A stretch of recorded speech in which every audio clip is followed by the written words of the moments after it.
Chapter 4, Exploration.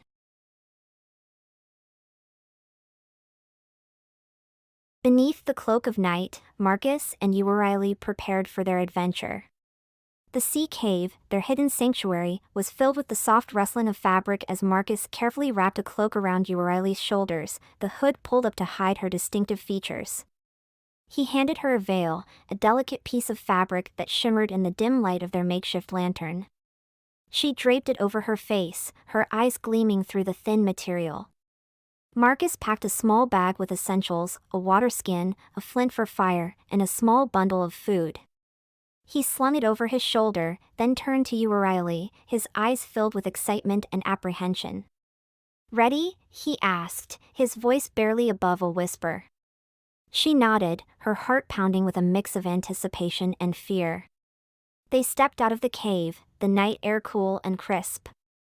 Marcus held a lantern, its soft light casting a warm glow that illuminated their path. The rugged terrain was bathed in silver moonlight, the shadows dancing as they made their way through the underbrush.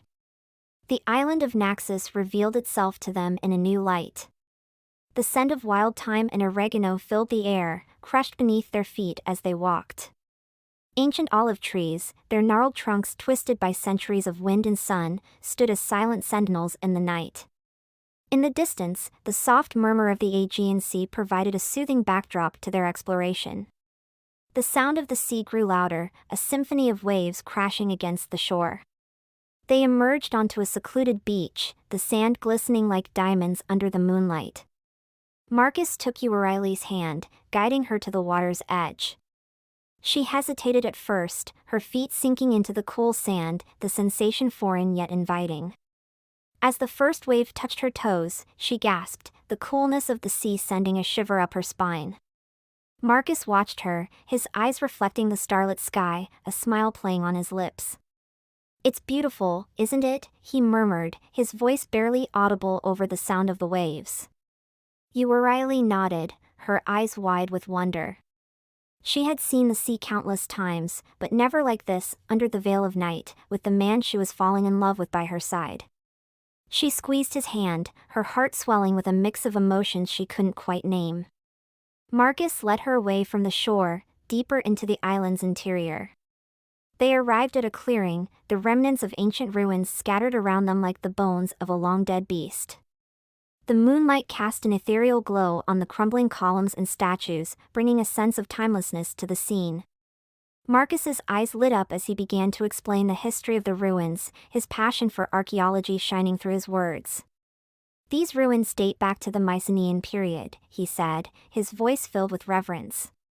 "Can you imagine the lives that were lived here, the stories these stones could tell if they could speak?" Euryale listened, fascinated by the reverence in his voice, the way his eyes danced as he spoke of the past. She had lived through those times, had seen the rise and fall of civilizations, but hearing them from Marcus's perspective made them seem new, exciting. As they stood among the ruins, Marcus pointed out the constellations in the clear night sky. Euryale looked up, her eyes reflecting the stars like tiny diamonds. Marcus gently lifted her veil, allowing her to see the beauty of the night without obstruction. Her breath hitched, the cool night air brushing against her skin, the sight of the stars above filling her with awe. They sat on a fallen column, their shoulders touching, their breaths mingling in the night air. Their conversation flowed easily, a dance of shared dreams and fears. Euryale spoke of her longing for acceptance, for a normal life, her voice filled with a melancholy that tugged at Marcus's heart. He shared his passion for archaeology, his dreams of uncovering the truth behind myths, and his growing feelings for her. As they talked, the emotional intensity between them grew, fueled by the beauty of their surroundings and the intimacy of the moment. Marcus looked deeply into Euryale's eyes, his hand gently cupping her cheek. She leaned into his touch, feeling a mixture of desire and vulnerability, a connection that transcended their unique circumstances. With a primal growl, Marcus pulled Euryale into a fierce, passionate kiss. Their lips crashed together, the gentleness of before giving way to raw, unbridled desire. The kiss deepened, their tongues battling for dominance, exploring, tasting. Euryale's serpents coiled around Marcus, their cool scales sliding against his heated skin, sending shivers of pleasure down his spine.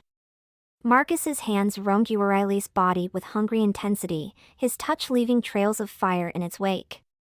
He cupped her breasts, his thumbs brushing over her hardened nipples, eliciting a gasp of pleasure from her lips. His fingers traced the curve of her waist, the swell of her hips, before dipping lower, teasing the sensitive skin of her inner thighs. Euryale arched into his touch, her body writhing with need. Her serpents wrapped around Marcus's arms, their undulating movements mirroring the waves of pleasure coursing through her. "Marcus," she moaned, her voice husky with desire. "I need you. Now.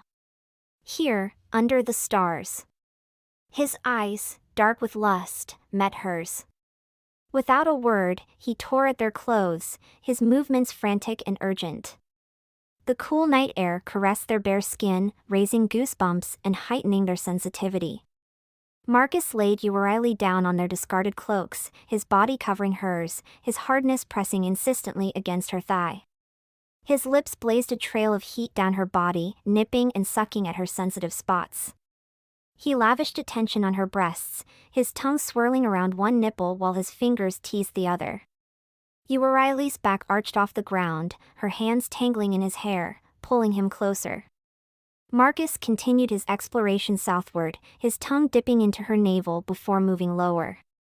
Euryale's breath hitched as he reached her core, his tongue flicking out to taste her.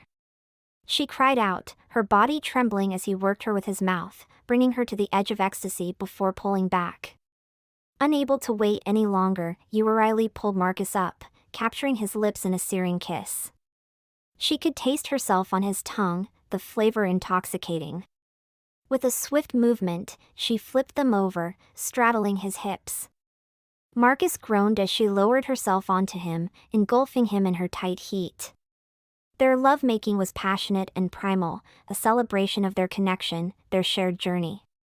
Euryale rode Marcus with abandon, her head thrown back in ecstasy, her serpents writhing in time with her movements. Marcus's hands gripped her hips, guiding her, his hips thrusting up to meet her. The ruins around them stood as silent witnesses to their union, the stars above twinkling in approval. Euryale's serpents coiled around them both, adding an extra layer of sensation to their intimate dance. The cool scales sliding against their heated skin created a delicious contrast that heightened their pleasure. As they moved together, their bodies joining in perfect harmony, Marcus whispered words of love and adoration. "You're incredible," he groaned, his voice rough with passion. "So beautiful, so perfect." Euryale responded in kind, her voice filled with a joy she had never known before.